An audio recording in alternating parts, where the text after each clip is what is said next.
Hello dear class 9th के सारे प्यारे प्यारे बच्चों, आज का ये वीडियो आप सभी के लिए है जो भी बच्चे हिंदी की तैयारी करने वाले हैं और अपने एग्जाम में बेहतर अंक पाना चाहते हैं, बेहतर रिजल्ट चाहते हैं, उनके लिए बहुत ढेर सारे यहाँ पे इंपॉर्टेंट क्वेश्चन बताएंगे जो आपकी क्लास 9th हिंदी का होने वाला है। ठीक है, तो वीडियो को शुरू से लेकर कहां तक देखना है, अंत तक देखना है, लास्ट तक देखना है। तो सबसे पहले जैसा कि आप सबको पता है कि सबसे पहले जो क्वेश्चंस आपको पूछता है वो आपका पूछता है गद्यांश से।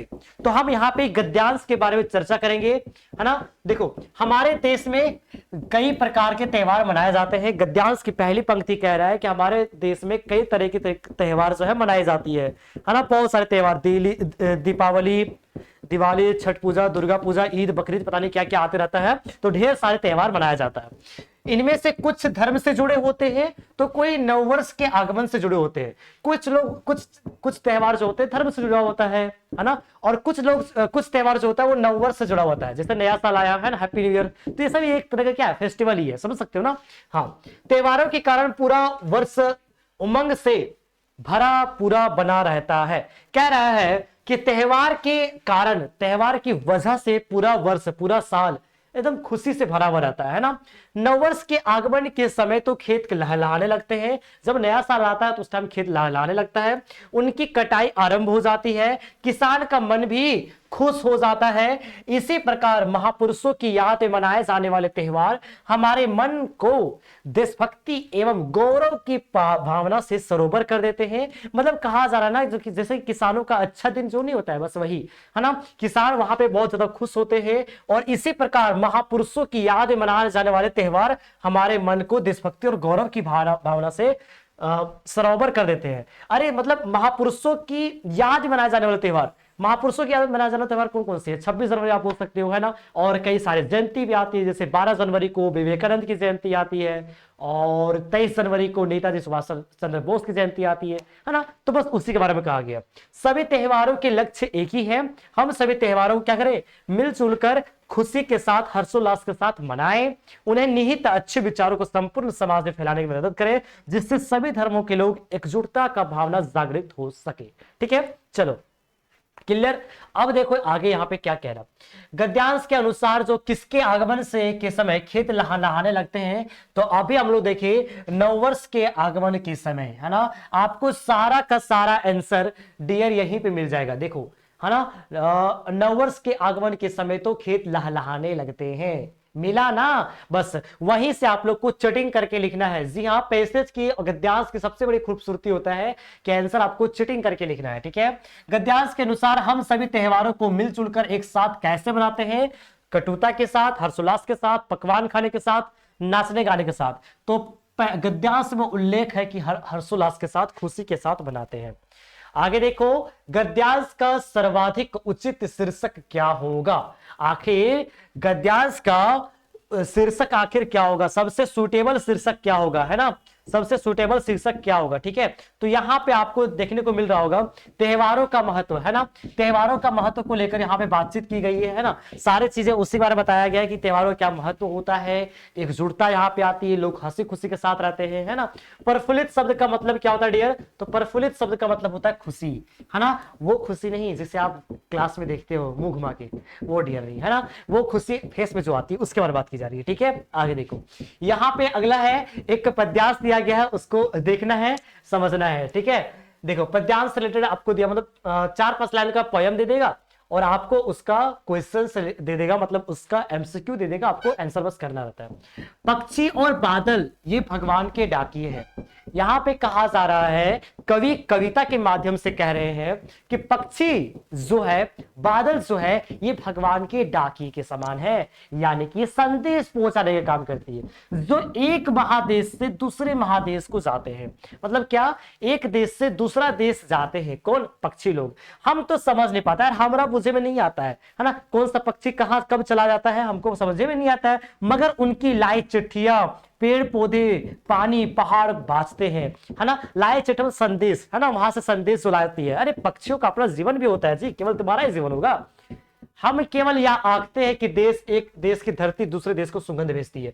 हम बस इतना ही जानते हैं कि एक देश की जो सुगंध है वो दूसरे देश में भेजती है। सबसे अच्छा यार जीवन यही सबका है क्या, ना वीजा ना पासपोर्ट, अमेरिका चलो तो साइबेरियन चलो तो पाकिस्तान चलो तो अफगानिस्तान चलो तो नेपाल चलो श्रीलंका चलो कहो चलो, है ना, क्या मतलब है जी, कोई वीजा वैसा लगता है पक्षी लोग का, नहीं ना, कितना प्यारा है ना। चलो अब देखो आगे 5 नंबर का सवाल यहां पे कहा गया है, पक्षी और बादल को किस रूप में बताया गया है डियर, तो डाकिये के रूप में बताया गया है। अब भी आपके पैसेज में दिखा हुआ होगा पक्षी और बादल ये भगवान के डाकिये हैं।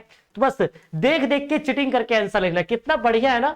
अरे क्लास 9th के एग्जाम में कुछ नहीं है जी, 10 नंबर ऐसे ही रखा है ना। एक देश से दूसरे महादेश कौन जाते हैं, तो एक देश से दूसरे महादेश कौन जाता है, पक्षी लोग जाता है। आप भी लोग देखे ना पक्षी और बादल, है ना, बादल भी जाता है डियर, बादल है ना वो भी जाता है, ठीक है। अभी हम लोग देखें सुगंध में कौन सा उपसर्ग होगा डियर, तो सुगंध में सु उपसर्ग होगा। सु उपसर्ग किसको बोलते हैं, जो स्टार्टिंग में जुड़ता है ना।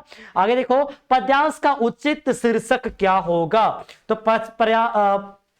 पद्यांश का उचित शीर्षक डियर यहां पे क्या हो जाएगा, ऑप्शन ये है आपका प्रकृति के संवाहक, है ना, ऑप्शन ये यहां पे प्रकृति के संवाहक, ठीक है, और देश और महादेश, पानी और पहाड़ और पेड़ और पौधे। तो यहां पे जो उचित शीर्षक होगा वो होगा प्रकृति के संवाहक, है ना, प्रकृति के संवाहक यहां पे बिल्कुल सही उत्तर हो जाएगा, ठीक है। क्योंकि भाई प्रकृति का ही मतलब संवाहक नहीं समझे, मतलब कि मतलब संदेश को इधर उधर ले जाना, है ना, प्रकृति के बारे में, सुगंध के बारे में, है ना, इधर उधर माइग्रेट करना, ठीक है, इसी को बोलते हैं। आगे देखो 9 नंबर सवाल, संख्यावाचक विशेषण की पहचान करें। अब हमारा खंड बी आ गया है ना, खंड खा आ गया, जहां पे आपको ग्रामर से क्वेश्चन देखने को मिलेंगे, व्याकरण से क्वेश्चन देखने को मिलेंगे। संख्यावाचक विशेषण, संख्यावाचक विशेषण क्या बच्चे, संख्या में उसका विशेषता बताएगा। तो देखो लाल टोपी ये नहीं है जी, ये तो गुणवाचक विशेषण है।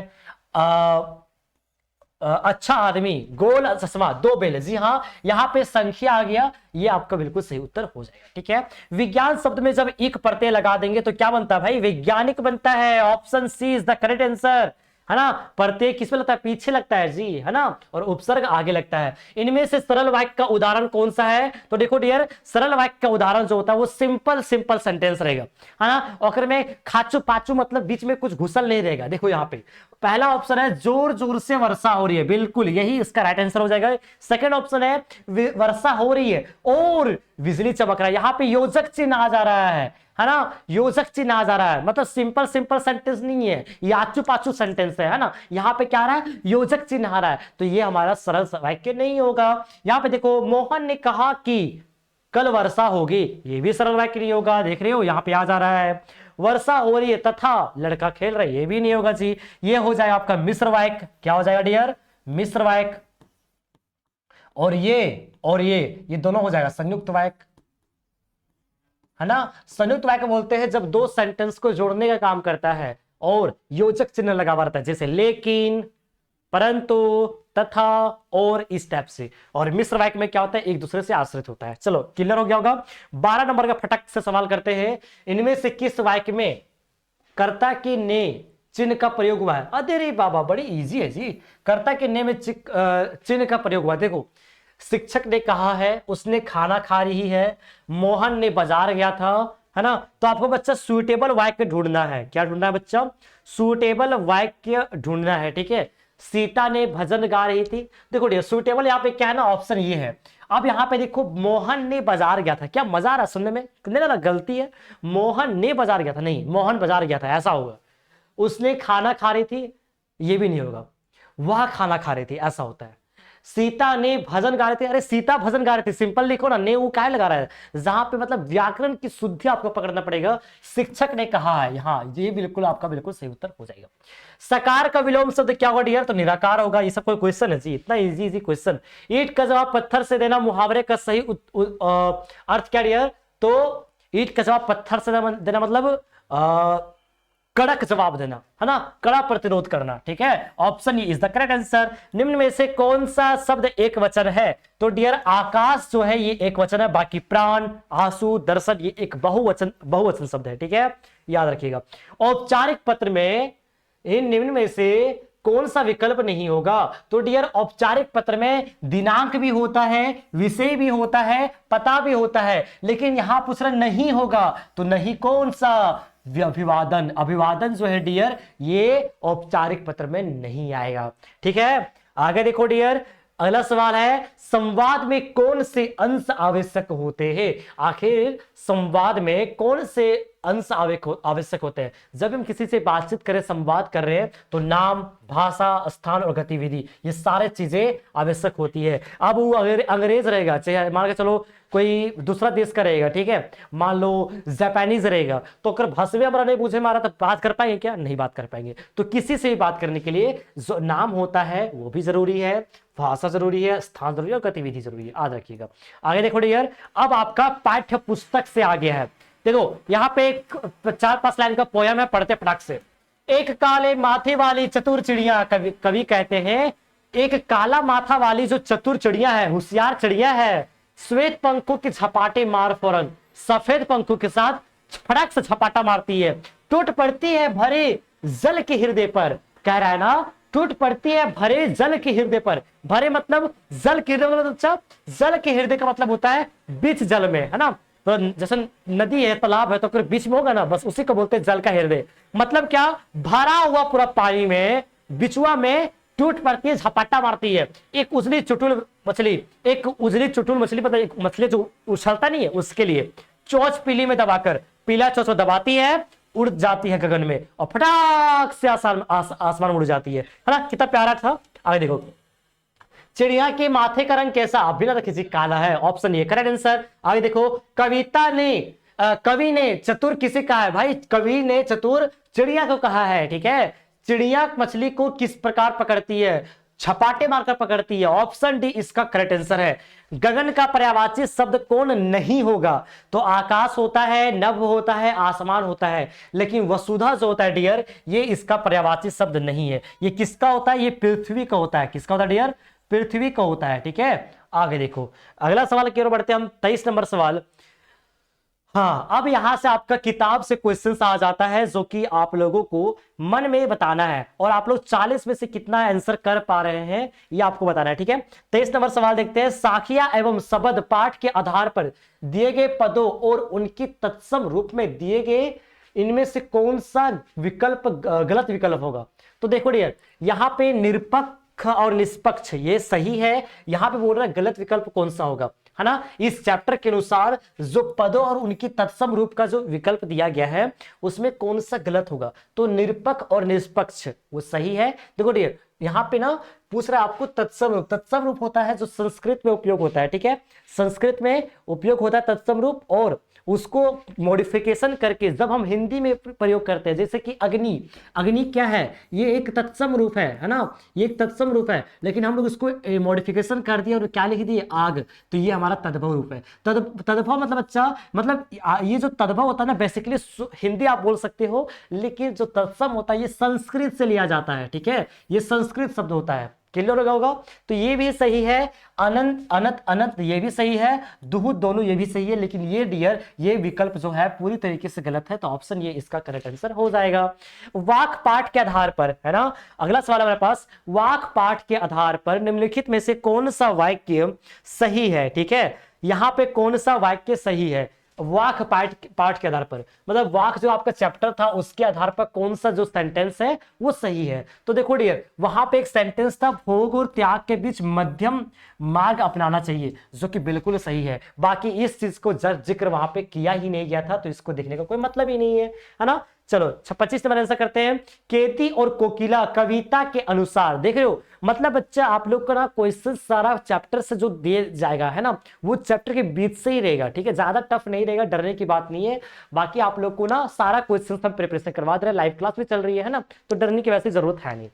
केती और कोकिला कविता के अनुसार मोहन के व्रत द्वारा किसकी ओर संकेत किया गया है ना। तो डियर यहाँ पे केदी और कोकिला जो चैप्टर था, है ना, पोयम जो था, बहुत ही प्यारा सा पोयम था। इसमें पूछ रहा है ना, मोहन के व्रत द्वारा किसकी ओर संकेत किया गया है? तो देखो डियर, नाम में ही इसका आंसर है, क्या है ना, नाम में ही इसका आंसर है मोहनदास करमचंद गांधी की ओर। ठीक है, नाम में ही इसका आंसर है, ज्यादा दिमाग मत लगाओ। मेघाय कविता के अनुसार धूल किसका प्रतीक है?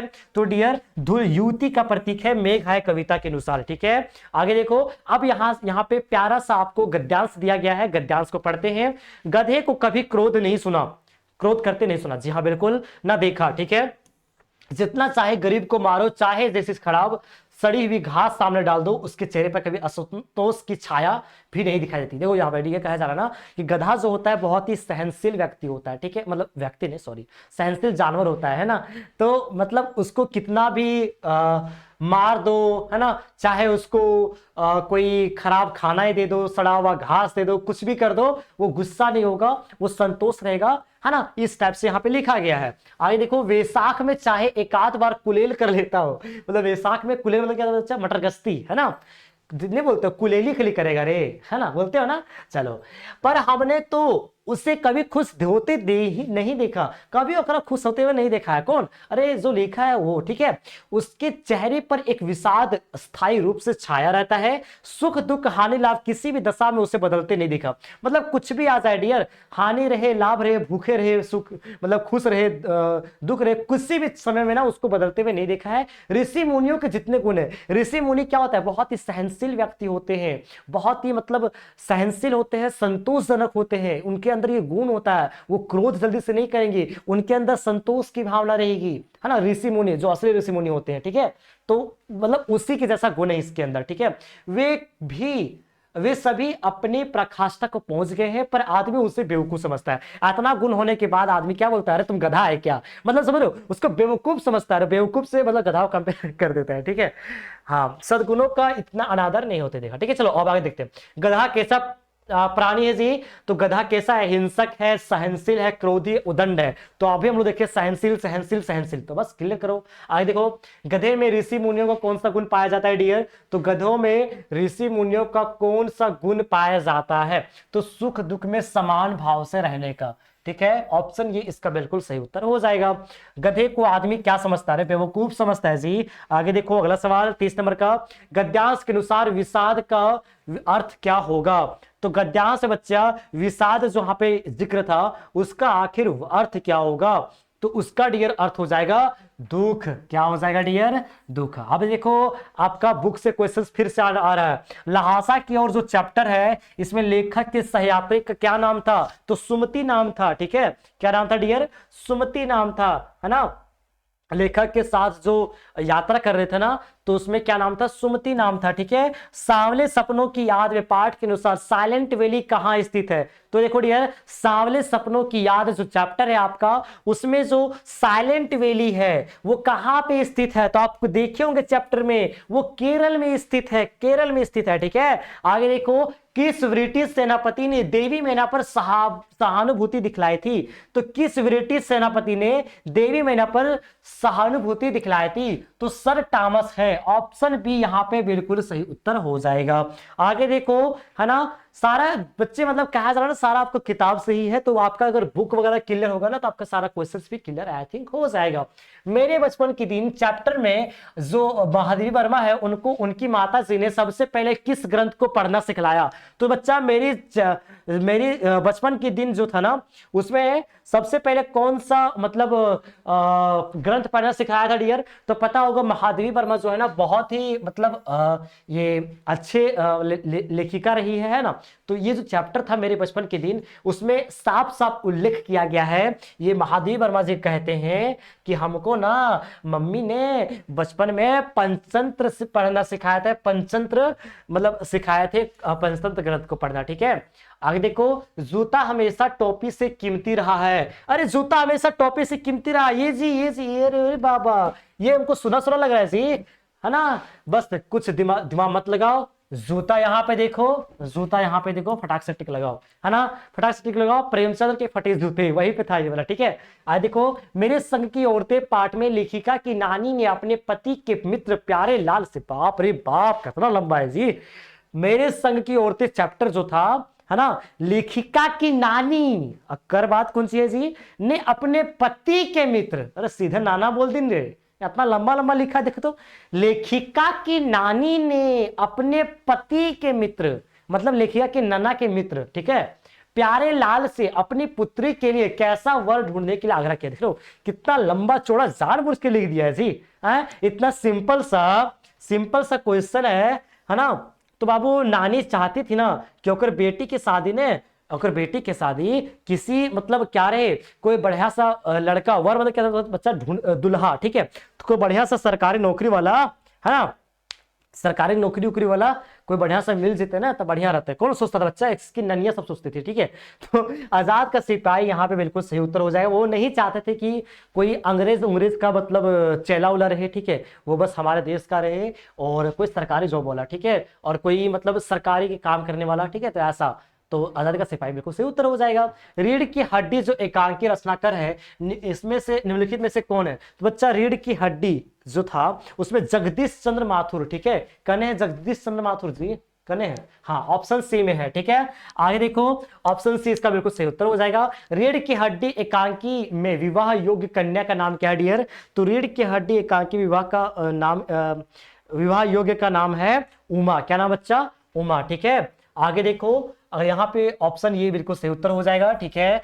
निम्नलिखित में से किस पाठ में विस्थापन का दर्द है, निम्नलिखित में से किस पाठ में विस्थापन का दर्द है। तो माटी वाली, है ना, माटी वाली, ऑप्शन सी यहाँ पे बिल्कुल सही उत्तर हो जाएगा, ठीक है। अगला सवाल देखो, माटी वाली जो चैप्टर है ये किसमें कौन सा शहर का वर्णन किया गया डियर। तो ये यहाँ पे टिहरी शहर का वर्णन किया गया है। तो देखो यहां पे मैंने जितना भी क्वेश्चंस बताया ना वो सारे के सारे क्वेश्चंस जो डियर बहुत ही इंपॉर्टेंट थे आपके एग्जामिनेशन के लिए, है ना, बहुत ही ज्यादा इंपॉर्टेंट थे, ठीक है। सारे के सारे क्वेश्चंस जो भी हम यहाँ पे बताए आपको वो सभी क्वेश्चंस क्या था, इंपॉर्टेंट था, ठीक है। बाकी सारी क्लासेस इसी चैनल पर चल रही है, लाइव भी चल रही है, तो लाइव भी देखना मत भूलना, है ना। ऑल टोटल क्लास तो चल ही रही है, ठीक है। फिर मिलते हैं दोस्तों किसी नए वीडियो पे। Thank you so much. बाकी आपको कोई भी आपके दिल में सवाल हो तो आप यहां से पूछ सकते हो, ठीक है। चलो बाय बाय, ख्याल रखना अपना, मस्त रहो, कूल रहो, खेलते रहो, हंसते रहो, पढ़ते रहो, नाचते रहो, कूदते रहो, जो करना करो, लेकिन एग्जाम रिजल्ट अच्छा करो, ठीक है। Bye bye, take care.